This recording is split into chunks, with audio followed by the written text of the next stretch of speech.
Welcome to this tutorial on the SBL Plugin Manager, a tool designed to automatically generate cross-platform GUI plugins for command line applications. In computational structural biology, we often rely on powerful command line tools. However, we frequently need graphical interface for different visualization platforms, such as VMD, PyMOL, and the web-based NGL Viewer. If we were to develop a custom GUI for a command line application for every visualization platform, it would be incredibly time-consuming. When you have multiple applications to support, the situation becomes even more challenging. Creating applications for M platforms results in N times M development efforts, which scales poorly.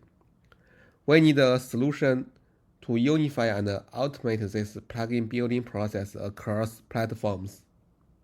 The SBL Plugin Manager solves this problem.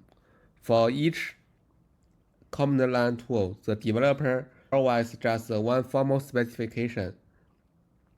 The system then uses a specific code generator for each platform to read that specification and produce the complete plugin code automatically.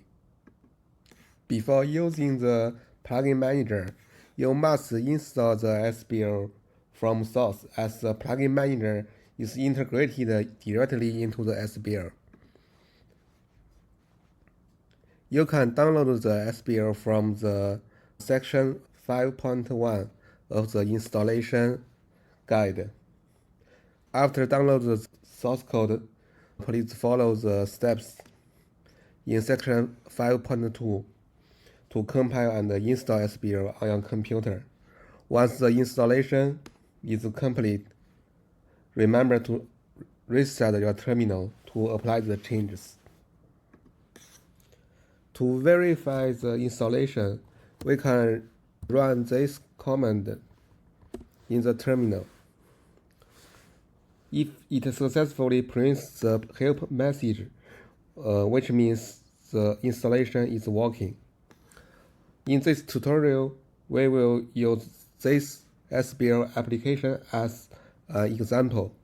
This application identifies structural domains within a protein.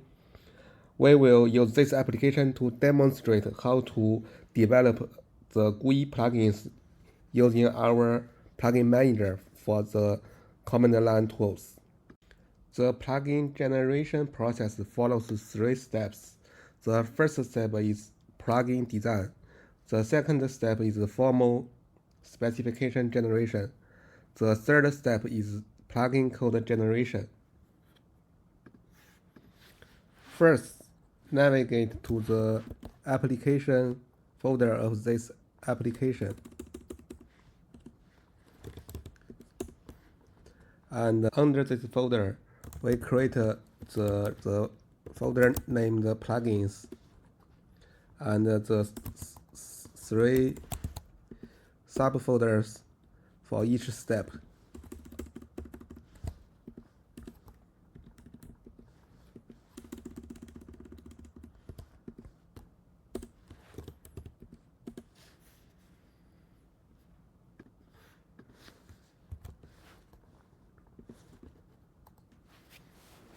This is the file I designed for our example plugin. We can open this with the Qt Designer.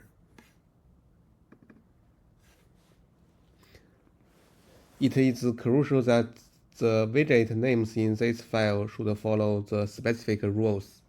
This is the input panel. This widget must be named input panel. This is where the user will see and interact with export the CLI options. This is output panel.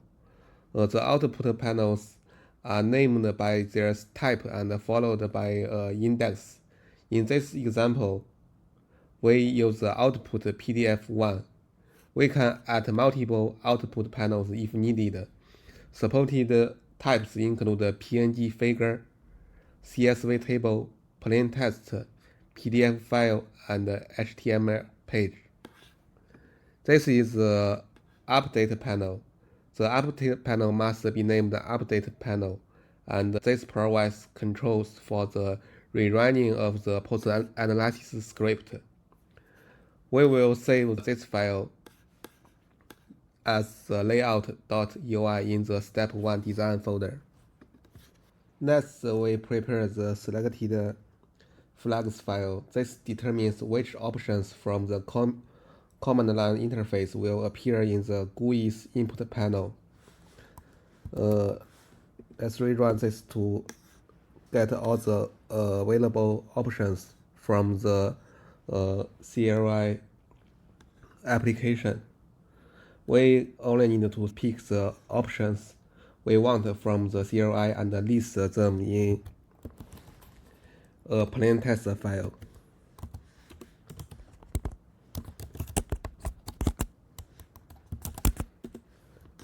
This is the file we prepared for our plugins.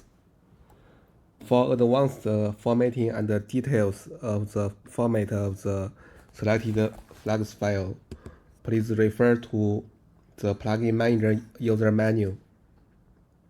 After this, we prepare another flag file named update area flag files.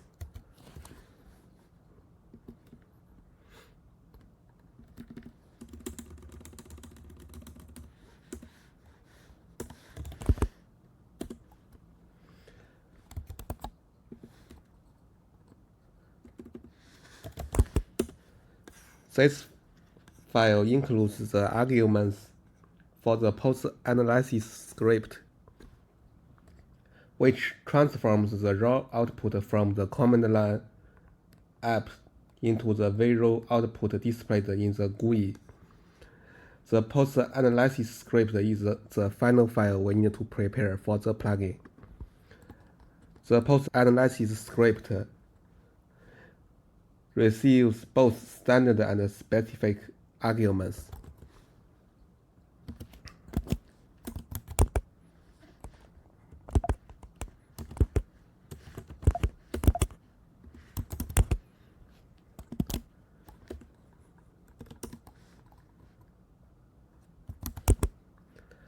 This is the post-analysis script I prepared for our plugin. We need to move it into the scripts folder. And if we run the Spectrum plugin post-analysis script with the help flag, we can get the arguments of this post-analysis script. The standard arguments are the D flag, which is used to store the raw output from the command line application, and the P flag, which is used to store the outputs from the post-analysis script. And the viewer is used to specify the type of the viewers that the post-analysis will support. And this K flag is a specific argument for this plugin. It is used to use the value of the domain clustering numbers that will be visualized in the viewer.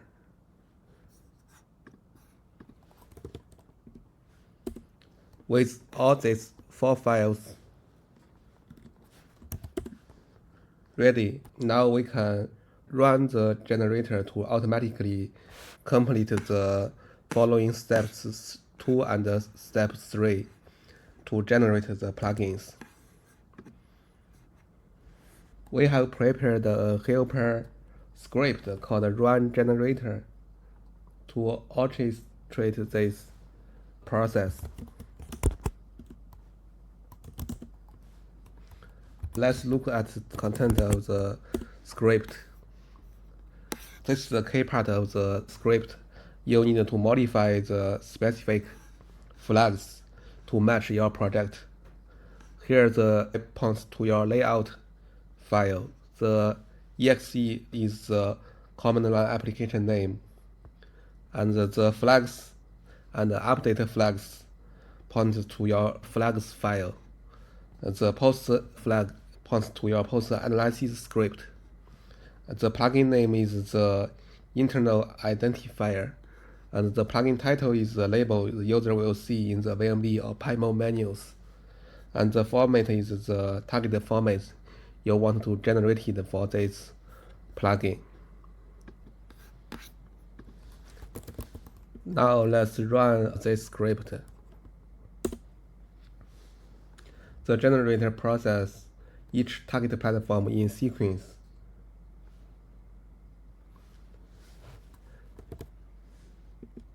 Then let's examine the outputs.